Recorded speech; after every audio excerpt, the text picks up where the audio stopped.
Hiya. So I'm expecting there to be a few comments underneath saying, well, I alternate pick and it's great, and this guitarist alternate picks, and that guitarist alternate picks, and everything else, and it's clearly the way forward. You know, it's a good way to pick, and I don't dispute any of that. I think alternate picking is just fine if that's what you do and you like picking that way. I can't really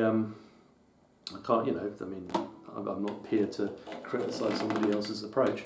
But what I do want to sort of address the fact that people feel that alternate picking is the sort of legitimate way to play bebop or jazz guitar.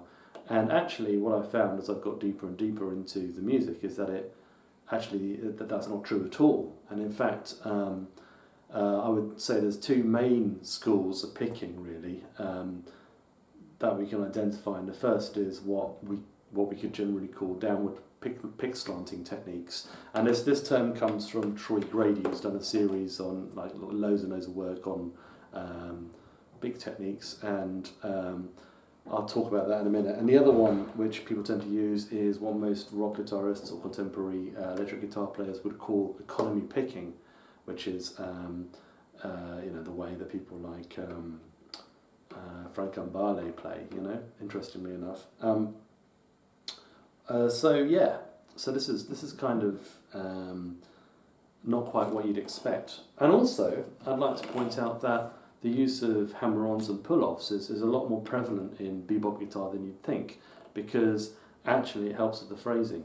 The aim of playing the guitar in jazz is not necessarily to sound like you're machine gunning every note. You actually want a bit of a flow, and so mixing up hammer-ons and pull-offs along with picking is a very natural way to do that.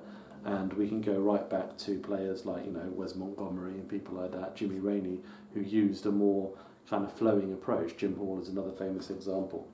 Right through into the contemporary era with people like Pat Metheny, although Pat Metheny tended to use left-hand legato more in his early playing.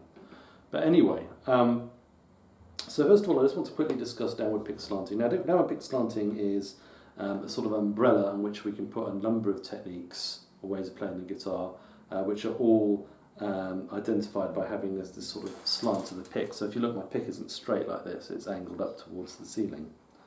And this, you can get people playing like this with their wrist closer to the bridge, straight wrist, which is how Joe Pass did it. Although Joe Pass's technique was something like this, actually. It's quite a strange way he held the guitar. More like a classical player, I guess. Gypsy jazz players tend to have more of a bend in the wrist, like this. That's a George Benson variation where you hold the pick like this, but there's still that slant to it. The George Benson picking style, I'm not entirely convinced is that simple. I don't necessarily think it's downward pick slanting per se. There's a lot of work to be done on this. I would like to see Troy Grady film the right hand of an accomplished George Benson style picker.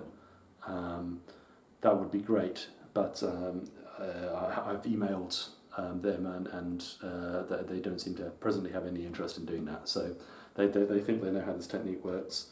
And for the sake of argument, I'm going to group that technique in there with that because it does have some elements in common. Although I actually think George Benson picking this grip gives you some advantages which traditional grip doesn't. But I'm not really going to cover that in this video. And the last way is the Wes Montgomery way, which is simply to use your thumb. Now, there's a great video where you can actually see over Wes's shoulder and see what he's doing with his right hand. And you can see that his thumb kind of works like a pick, and he's kind of like as with downward pick slanting technique, he's pushing the strings down into the guitar. Like that on the downstroke, and when he does the occasional thumb upstroke, which you can see him do, he's angling the thumb out of the guitar. Now I'm not an accomplished thumb player. Let's grab my pick, but hopefully you can appreciate how that works, and the mechanics are identical really to downward pick slanting. Now, downward pick slanting heavily favours downstrokes, and guitarists such as Charlie Christian and Billy Bauer, and I think as far as I know, Barney Kessel are heavy downstroke players, and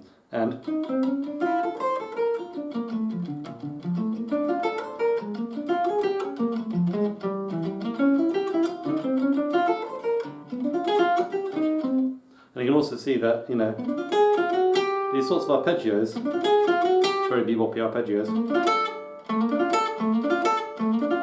you know, are easy to execute because they're going down, and when we go down we can use consecutive rate pick strokes like this to execute them. So these little sort of triplet embellishments kind of fall very naturally out of this technique. It's pretty old school, you know. The limitations of downward pick slanting are that you can rake downwards, but raking upwards doesn't really work because your pick comes out of the plane of the strings. Now you can well, let me just sort of back up a little bit. In conventional gypsy jazz picking, all strings are started with a downstroke, okay? Which is something I practiced for a few years actually. Like that, right? So if I was descending a scale, I'd be using that combination. But in fact, you can use upstrokes on starting on new strings. It's not too difficult to do that.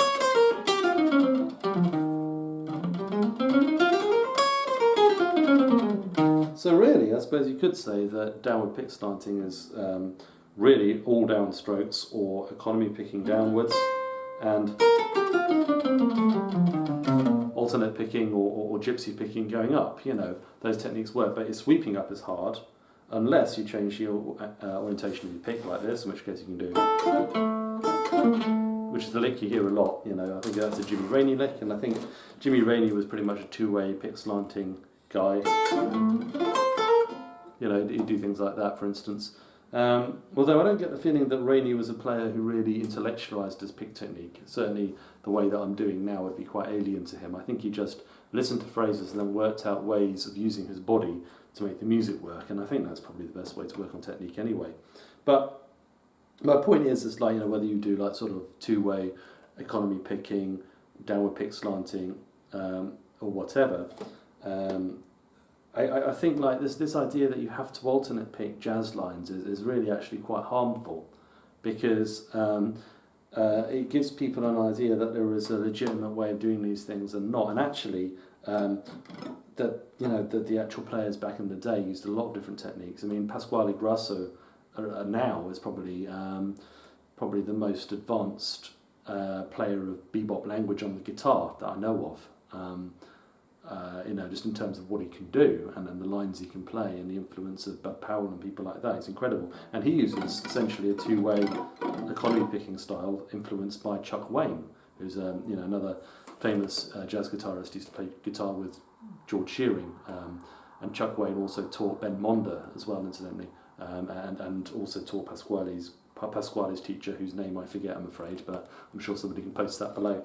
So what I want to say is that far from alternate picking being the doctrine of jazz playing, in fact, economy picking and gypsy picking are more appropriate. And actually, I would describe my own style as being you know, heavily influenced by gypsy picking, so downward pick slanting heavy. But I mean, economy picking is good. Legato stuff, you know, because I mean, if you're playing like you know, Donna Lee, for instance, it really kind of adds a little bit of a snap if not every note's picked. You know, I'm picking mostly on the upbeats, which gives it a bit more of a swing, hopefully. And you know, guys like Bruce Foreman, as an example of a contemporary bebop guitar player whose playing I really love. You know, he's got loads of phrasing stuff going on. So I think the thing about alternate picking is that sometimes it can become very eighth notey all the time. And actually, these little kind of,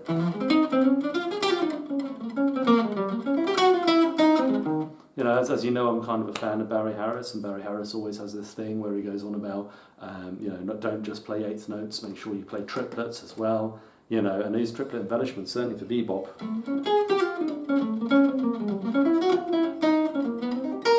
you know, give a little bit more of a lilt, a little bit more of a bounce, you know, and stop you playing from just being like, you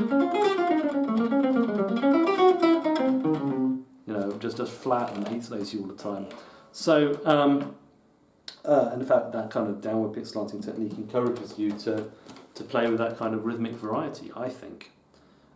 So, with that said, there's a few things that need to be addressed, I think, in downward pick slanting. First thing is, you know, some phrases are going to be difficult to play. For example, there's this line in Moose the Moosh.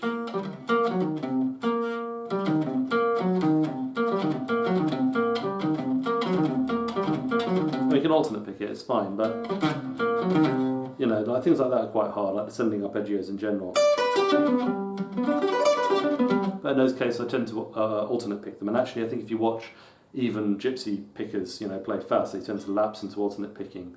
And this seems to work absolutely fine for arpeggios, even though you can't, you know, sweep up. In fact, this is an awkward movement, so you know, I find that really hard to do. But you can do it, you know, you just have to practice it. So, anyway, I hope that's food for thought. If you're struggling playing jazz using alternate picking, then maybe you want to consider using some of these other techniques. So just say a few things about using legato. You don't want to be, well, I mean, there's a great Mike Moreno video where he discusses this in some depth, but really you want to be hammering onto the beat and picking on the upbeats, so like this kind of thing. So if I'm going to play a scale, instead of going, so 1, 1 and 2 and 3 and 4 and you want to be going 1, 1 and 2 and 3 and 4 and, if that makes any sense. And when I practice my bebop heads, I kind of try to keep that.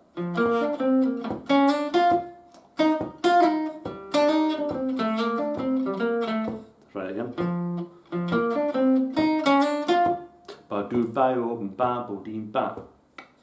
So,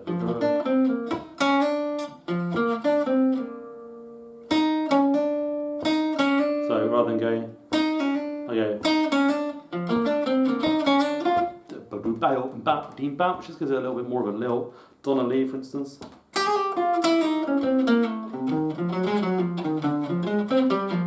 So I'm sort of, you know, working these things out so that I'm picking on the upbeats, just to kind of make it swing a bit more, because if you hammer on upbeats with the legato, it's much harder to control where they are, but also it tends to take the accent off them. So that's something I'd watch out. You know, lots of guitarists use fairly sparing legato. I mean, gypsy jazz guitarists are a good example of that. They don't tend to use much hammer-ons or pull-offs. I like it in my electric playing in particular. I think it gives a bit more flow and a bit more, well, legato to it. And finally, I just wanted to talk about alternate picking. There is a lot of alternate picking actually in contemporary jazz guitar. It's interesting that there are mostly probably economy pickers, like Lagerlund is kind of an economy picker, Ben Monder is kind of an economy picker. I'm not really sure what Kurt Rosenwinkel is, but I think he does use economy picking as well as alternate picking, depending on what he's doing musically. Jonathan Kreisberg being an example of an alternate picker, but he uses a lot of legato. So that's interesting. Mike Moreno, he just uses downstrokes at moderate tempos and then uses a mixture of economy and legato when he's playing faster. Going back a little bit into you know, to the previous generation, Pat Martino is obviously well known as an alternate picker, right? So you know, he's obviously a great guitarist in the jazz tradition who uses alternate picking. But you'll notice that his phrasing is a certain way. And I absolutely love Pat Martino. I think he's great, but you won't hear him playing many lilting bebop triplets. It's all like eighth notes, but you know, just great eighth notes, brilliant eighth notes. So I would say that alternate picking might tend to make you phrase that way if you just use it unadulteratedly.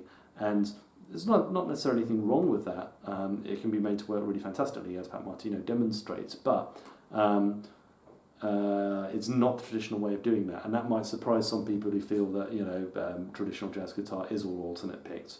I don't think that's true. Hank Garland is another example of an alternate picking jazz guitarist. I mean, in terms of alternate picking, where did it come from? I suspect that maybe it might have come more from, some people say it might come from the Guitar Institute technology in the 80s, I don't know. Certainly players like Aldo Meola and John McLaughlin were known as big alternate pickers in the 70s. But also I think, you know, there was a sort of tradition of country guitarists doing alternate picking. I don't know whether that was, I mean, Hank Garland was a alternate picking bebop player, but also a country player as well, so I don't know if that was part of the link. And, you know, so there is a tradition of that, but I think the kind of downward pickslanting tradition is perhaps less well understood. Anyway, I hope you found that interesting. Thanks for watching, and I'll post up another video soon. Thanks.